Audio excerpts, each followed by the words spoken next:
Well, my name is Tom McDonnell. I'm one of the last tinsmiths in the country. And my name is James Collins. I'm like Tom, I'm the last tinsmith. Myself and Tom is in the country.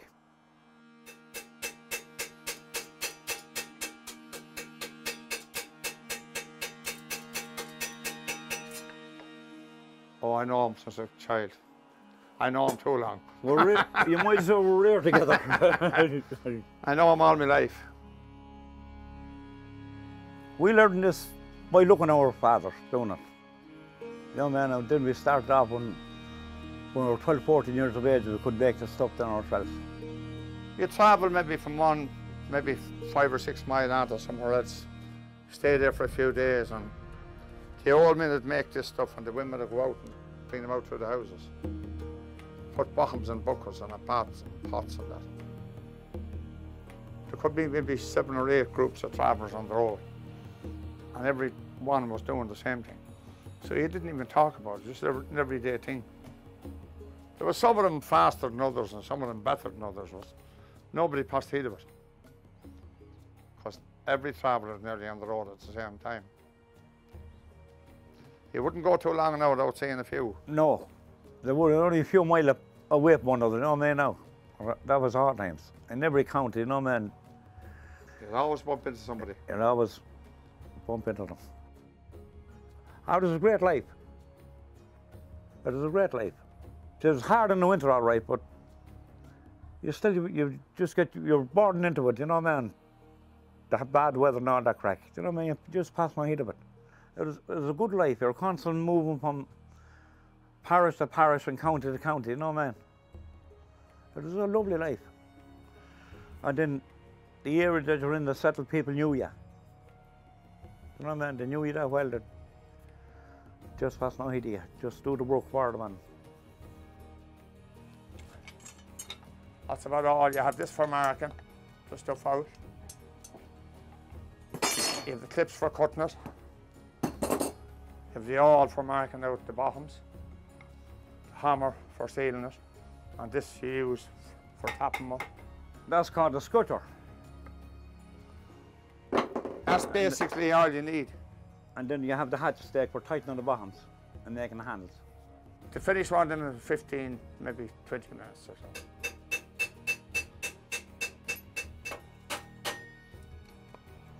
This is, years back when we were on the road travelling, is the way we had of feeding ourselves. Tom's father done the same thing, my father done the same thing. They'd make the stuff and they'd swap for food through the country. You know, man? Trade for food.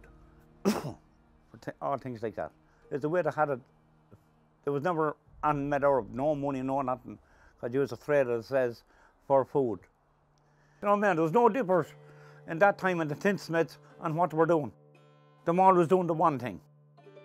That's the way it used to work. No, there was never competition like that. They just make them for the, as it says before, for food. Normal day, but when we were young lads, maybe out in the fields hunting, looking for hares or rabbits or something like that. Or get a bit of work on the bog during the summer, putting the turf on the bone of Mona. That was the only income we had at that time. Well, I was in a caravan up till 5 years ago, but I was continuing to one place in a mobile home. But since we travelled, I must be back 30 years ago. Well, 1972 I stopped travelling. I moved up to Villa Park and I'm there ever since. Oh, you miss them, you think of them all the time. You know what I mean? You think of the travelling life, because it was a good life. You're constantly moving from parish to parish and county to county, you know, man. It was a lovely life. Well, there's only 2 of us. We do a bit because we're retired, and we do a bit now and again. But all the young people doesn't want to know about it because they can't make a living out of it. Their families themselves, and they wouldn't keep going making these. That's for making the ponchers already cut out, and that's a copper one. You turn them into something similar to them there.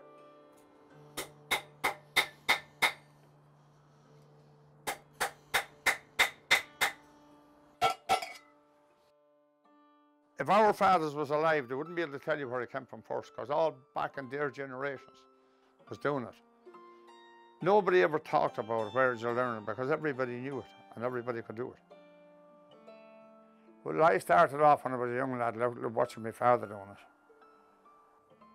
Anywhere we went, the people knew my father, because he was around there for years. And they had something to get mended or fixed that hold the problem to come back around in a few months' time. At that time, you'd always sell a few bits, and people would always have something to get fixed. But when I was 16 or 17, I gave it up. But I was no good to do it anyway. And I started back about 10 years ago. I would do it on that day here now, and you get fed up with it again, you'd leave it for a month or so. It's just something you like doing in that time.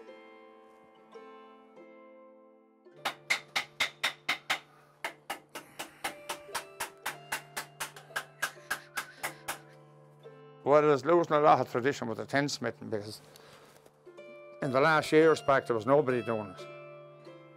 Because the plastic came in and damble buckets came in and people wasn't interested in. So when the 1970s came in, that's when the plastic came in. And that done away with the old tinsmithing then.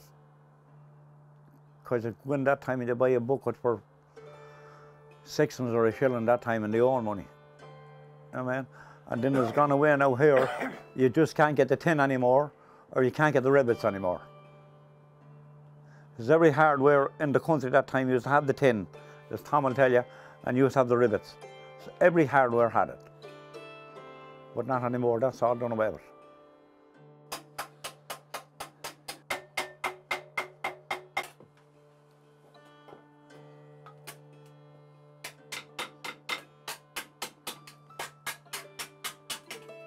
It won't last because there's nobody who's said a minute going to take it up.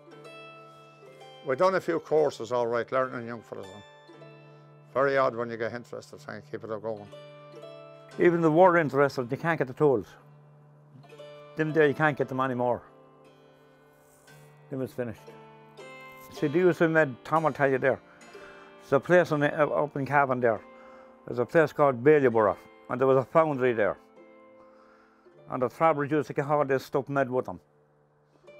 So it's like a hose with tinsmith in the 1970s came and the plastic came in. And the foundry closed down then after that. It was closed down in years. Like Tom's father used to, they work 7 days a week. Oh man. And you just, like your dad used to looking at them, you just pass no heed of it. You know what I mean? You wouldn't value it so much in them times. But to think back now of what they were doing, it brings back great memories like of your family there looking at him making the tins.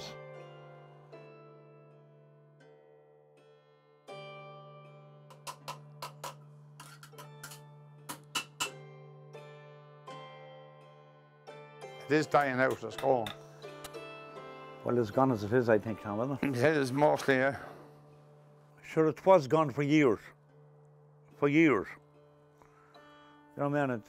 There was as what Tom says, there was a few tinsmiths down around Galway and Roscommon. And they were old men and they retired now as well. So it's gone from that country. You know what I mean? And the same here with me and Tom. We're the last, we'll say.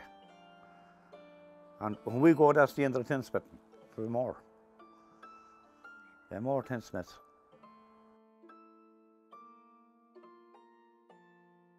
Different in flavour altogether over that. Now that's the God's honest. You try a cup of tea over that. Just taste the water over that there now, toast a cup or anything like that. Different completely. Yeah, different. Copper and the stainless, yeah.